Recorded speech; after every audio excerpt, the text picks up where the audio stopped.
Hello student. आज हम देखेंगे हिस्टामाइन रिसेप्टर। हमने पिछले लेक्चर में देखा था हिस्टामाइन क्या होते हैं, ये किसका डेरिवेटिव होता है, इसका फंक्शन क्या होते हैं और ये किस तरीके से इसका बायोसिंथेसिस होती है, बायोसिंथेसिस कैसे होती है, इसका स्ट्रक्चर क्या होता है और बायोसिंथेसिस के बाद ये कहाँ स्टोर होते हैं, स्टोर होने के बाद किस तरीके से ये रिलीज होते हैं। ये सारा कुछ हमने पिछले लेक्चर में देखा था। इस लेक्चर में हम देखेंगे हिस्टामाइन रिसेप्टर क्या होते हैं, इनका बायोलॉजिकल एक्शन क्या होता है, इनकी लोकेशन क्या होती है, देन इसके बाद हम एंटागोनिस्ट देखेंगे। तो इतना हम इसमें इस लेक्चर में देखने वाले हैं। तो इसमें हम देखेंगे जो हिस्टामाइन रिसेप्टर होते हैं एक तरीके के ये क्या होते हैं, जी प्रोटीन कपल्ड रिसेप्टर होते हैं। आपने फोर्थ सेमेस्टर में जी प्रोटीन कपल्ड रिसेप्टर बहुत अच्छे तरीके से उसमें फार्माकोलॉजी में पढ़ा होगा। सो ये किस तरीके के होते हैं, ये रिसेप्टर होते हैं जी प्रोटीन कपल्ड रिसेप्टर के तरीके से काम करते हैं। तो इसके रिसेप्टर कितने टाइप से होते हैं, H1, H2, H3 और H4। ये इसके रिसेप्टर होते हैं। रिसेप्टर में लोकेशन देखेंगे, लोकेशन जहाँ पर होगी उसी अकॉर्डिंग उसका क्या होगा, बायोलॉजिकल एक्टिविटी मतलब बायोलॉजिकल एक्शन होगा। तो इसका सबसे पहले जो मेजरली जहाँ पर हिस्टामाइन H1 के हिस्टामाइन पाए जाता है, रिसेप्टर पाए जाते हैं, वो कहाँ कहाँ है, स्मूथ मसल्स में H1 रिसेप्टर पाए जाते हैं, एंडोथेलियल सेल में और नर्व एंडिंग में ये रिसेप्टर पाए जाते हैं। दूसरा, अब ये रिसेप्टर में अगर हिस्टामाइन बाइंड होता है तो इसका बायोलॉजिकल एक्शन क्या होगा, ये तो बायोलॉजिकल एक्शन जो इफेक्ट होता है एक्यूट एलर्जिक कंडीशन देगा, वैसोडाइलेशन करेगा, contraction of muscles, smooth muscles, blood vessels को एक्सेप्ट। यहाँ मतलब क्या है, जो स्मूथ मसल्स ब्रोंकाई के स्मूथ मसल्स जो होते हैं वहां पर कॉन्ट्रैक्शन करेगा, जिससे क्या होगा, एलर्जिक कंडीशन होगी, रिस्पॉन्स वैसोडाइलेशन करेगा, contract of most of smooth muscle को कॉन्ट्रैक्ट करवाएगा। दूसरा क्या है हमारा H2। H2 है गैस्ट्रिक पैराइटल सेल, यहाँ पर प्रेजेंट होता है, जो क्या करता है, इसे स्टिमुलेट करता है। और ये क्या है, कार्डियक मसल्स में और मास सेल एंड ब्रेन में, यहाँ पर ये कौन सा हिस्टामाइन 2 रिसेप्टर प्रेजेंट होते हैं। नेक्स्ट, अब इसका बायोलॉजिकल एक्शन है, ये अभी हमने बताया था, क्या स्टिमुलेट करेंगे गैस्ट्रिक सिक्रेशन को स्टिमुलेट करेंगे। इनके पर्टिकुलर मैकेनिज्म हम आगे पढ़ेंगे, अभी सिर्फ रिसेप्टर, उसकी लोकेशन और बायोलॉजिकल इफेक्ट कहाँ पर देता है इतना इसमें देखेंगे। H3 में हमारा ये सेंट्रल नर्वस सिस्टम में प्रेजेंट होता है और फिर इसका एक्शन क्या होता है, मॉड्यूलेटिंग न्यूरोट्रांसमीटर, इसका एक्शन होता है मॉड्यूलेटिंग न्यूरोट्रांसमीटर। इसके बाद फिर H4 होता है, ये इंटेस्टाइनल टिश्यू में, स्किन में, थाइमस, इम्यून एक्टिविटी, मेनली क्या होता है, इम्यून रिस्पांस के लिए रहता है। इम्यून जो होता है ना, इम्यूनिटी सिस्टम होती है, तो इम्यून जो रिस्पॉन्स करता है उसको मॉड्यूलेशन में काम करता है। तो ये हमारा क्या हुआ, रेगुलेटिंग इम्यून रिस्पॉन्स, ये हमारा मेजर बायोलॉजिकल इफेक्ट है। अगर इम्यून सिस्टम है तो वो thymus gland, immune activity, T cell, neutrophil, eosinophil और इंटेस्टाइनल टिश्यू में प्रेजेंट होता है। तो हमने अभी रिसेप्टर देखे, रिसेप्टर अपने कितने हैं, 4 टाइप से हैं, H1, H2, H3, H4। H1 कहाँ पर प्रेजेंट है, स्मूथ मसल्स में प्रेजेंट है और एंडोथेलियल सेल्स में और नर्व एंडिंग में। इसका बायोलॉजिकल एक्शन क्या आएगा, इसका आएगा एक्यूट, मतलब एक्यूट मीन्स क्या होता है, जो कम समय के लिए हो, 2, 4, 6, 10 दिन के लिए जो हो, ये क्या होता है, एक्यूट। इसके लिए एलर्जिक कंडीशन और कॉन्ट्रैक्ट करवाएगा, स्मूथ मसल्स को कॉन्ट्रैक्ट करवाएगा और ब्लड वेसल्स के लिए। दूसरा इसमें क्या है, H2 में है गैस्ट्रिक पैराइटल सेल, यहाँ पर प्रेजेंट होगा और मसल्स कौन सी, कार्डियक मसल्स में प्रेजेंट होगा, मास सेल और ब्रेन। ये इसका रिस्पॉन्स क्या होता है, मतलब इसका बायोलॉजिकल एक्शन क्या है, इसका बायोलॉजिकल एक्शन है स्टिमुलेट और गैस्ट्रिक सिक्रीशन। इस तरीके से हमने इनके रिस्पॉन्स जाने। अब हम नेक्स्ट चलते हैं कि ये इस तरीके से काम करता है। अब यहाँ हम डायग्राम फॉर्म में देखेंगे, जैसे हमें कुछ टर्म याद नहीं होते तो हमें यहाँ पर क्या है कि मास्ट सेल जो होते हैं वो रिस्पॉन्स करते हैं रिसेप्टर। तो रिसेप्टर के अकॉर्डिंग हमने उस ऑर्गन को दिखा रहे हैं कि कहाँ कहाँ ये एक्ट करते हैं। अब यहाँ एक्ट करेंगे तो ये किस टाइप से एक्शन देंगे, देखिए हिस्टामाइन है, मास्ट सेल है, हिस्टामाइन रिलीज हुए। हिस्टामाइन रिलीज कैसे होते हैं, पिछले वीडियो में हमने पढ़ा एंटीजन एंटीबॉडी की रिएक्शन होती है जिससे क्या होता है मास्ट सेल एक्टिवेट हो जाएगा और मास्ट सेल एक्टिवेट हो जाएगा जिससे क्या होगा हिस्टामाइन रिलीज हो जाएगी। हिस्टामाइन रिलीज हो गया तो इसके पर्टिकुलर रिसेप्टर है H1 रिसेप्टर, अभी हमने देखे H2, H3 और H4। सो हमने H1 में देखा था, ये है क्या, ये हमारी ब्रोंका सॉरी एल्वुलाई है, एल्वुलाई ब्रोंकाइस है। ये स्मूथ मसल्स, ये वेसल्स हो गई कार्डियक और ब्रेन। H2 में ब्रेन, स्टमक, अभी क्या है गैस्ट्रिक रीजन पे पैराइटस सेल को एक्टिवेट कर रहा था, स्टिमुलाई कर रहा था और हार्ट। इसी तरीके से थर्ड में क्या था, थर्ड में हमारे इंटेस्टाइन के लिए, हार्ट के लिए, नर्वस सिस्टम, ब्रेन और मास्ट सेल था, लंग्स।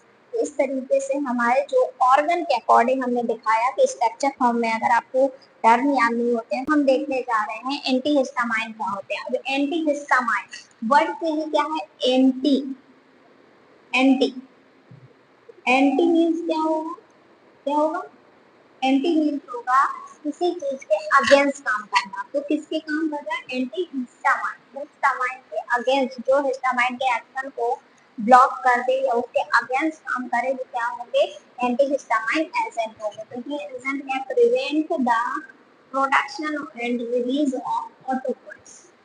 जो हिस्टामाइन था वो हमारा किसका डेरिवेटिव था, ऑटोकॉइट का डेरिवेटिव था। तो ऑटोकॉइट से जो रिलीज हो रहा होता, प्रोडक्शन हो रहा होता, उसको क्या करेगा, इनहिबिट कर देगा।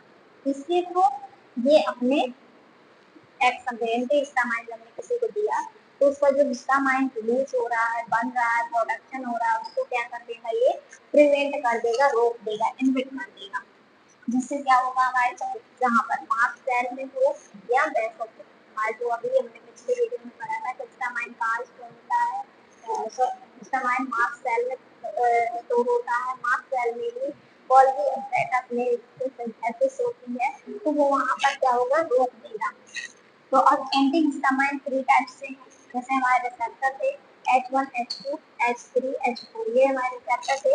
वैसे एंटागोनिस्ट होते हैं, एंटागोनिस्ट आप लोगों ने एगोनिस्ट एंटागोनिस्ट पढ़ा होगा 4th सेमेस्टर में।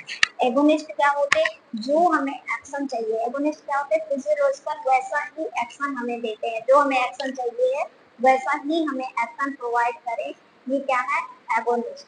और एंटागोनिस्ट क्या होते हैं, उसके अगेंस्ट काम करें, उसके उसको ब्लॉक कर दें, उसके एक्शन को ब्लॉक कर दें, वो एंटागोनिस्ट होते हैं। तो हम जो दे रहे हैं H1 रिसेप्टर को देंगे H1 एंटागोनिस्ट देंगे, H2 रिसेप्टर के लिए H2 एंटागोनिस्ट, H3 के लिए H3 एंटागोनिस्ट देंगे। ये क्या करेंगे, H1 रिसेप्टर को ब्लॉक करेंगे, H2 को, H3 पर्टिकुलर सेलेक्टेड ड्रग बनाई गई है जो क्या करें, उन रिसेप्टर को ब्लॉक करें।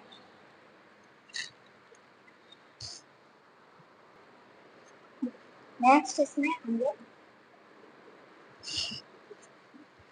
इसका इंट्रोडक्शन देखेंगे। एंटागोनिस्ट H1 एंटागोनिस्ट, H1 क्या है, दीज ड्रग कॉज ब्लॉक, मैं अभी बोला ये क्या है, एंटागोनिस्ट है जो अगेंस्ट काम कर रहे हैं, मतलब हिस्टामाइन के रिसेप्टर को ब्लॉक कर देंगे। इस तरीके से क्या हिस्टामाइन अपने रिसेप्टर को बाइंड नहीं होगा, बाइंड नहीं होगा तो वो अपना बायोलॉजिकल एक्शन प्रोवाइड नहीं कर पाएगा।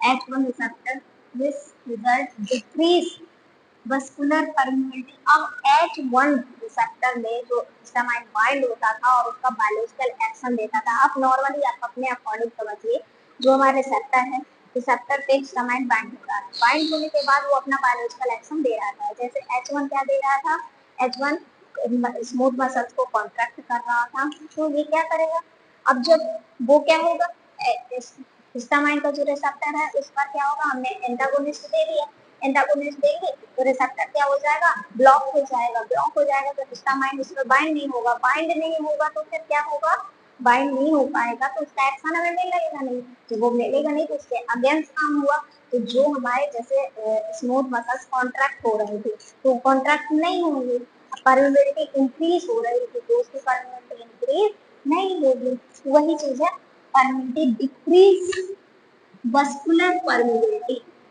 परमेबिलिटी इंक्रीज हो रही थी, जिसमें हिस्टामाइन अगर बाइंड होता था रिसेप्टर पे तो परमेबिलिटी क्या हो डिक्रीज हो रही थी, लेकिन अगर हिस्टामाइन बाइंड नहीं हुआ उसकी जगह क्या हुआ एंटागोनिस्ट दे दिया, जिससे क्या होगा परमेबिलिटी डिक्रीज हो जाएगी। रिलैक्स स्मूथ मसल, अभी हमने हिस्टामाइन बाइंड होता था तो क्या हो रहा था कॉन्ट्रैक्ट करवाता था, लेकिन हिस्टामाइन बाइंड नहीं हुआ तो उसका अपोजिट होगा कैसा रिलैक्स करेगा।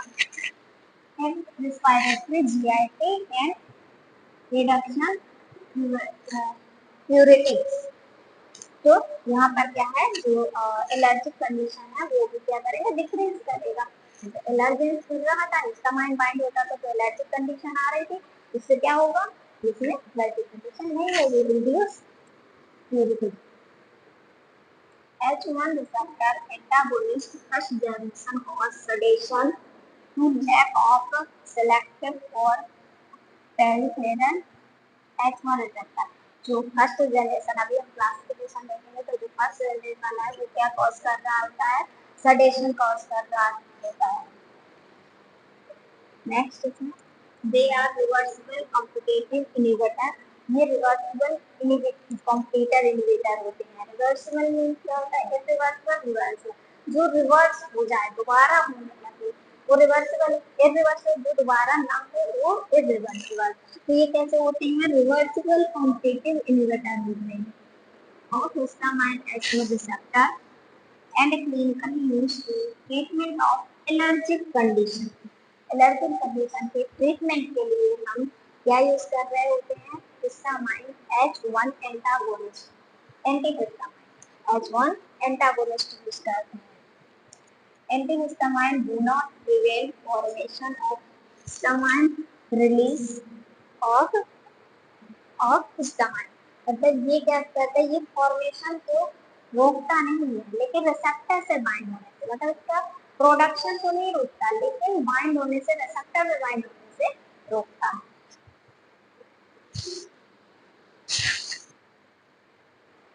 ये देखो क्लासिफिकेशन आप देखेंगे कौन सी ड्रग है जो सडेशन कॉज करती है, कौन सी है जो सडेशन नहीं कॉज करती है, फर्स्ट जनरेशन क्या है सेकंड जनरेशन है, ये हम देखेंगे। ये हाईली सडेशन कॉज करती है,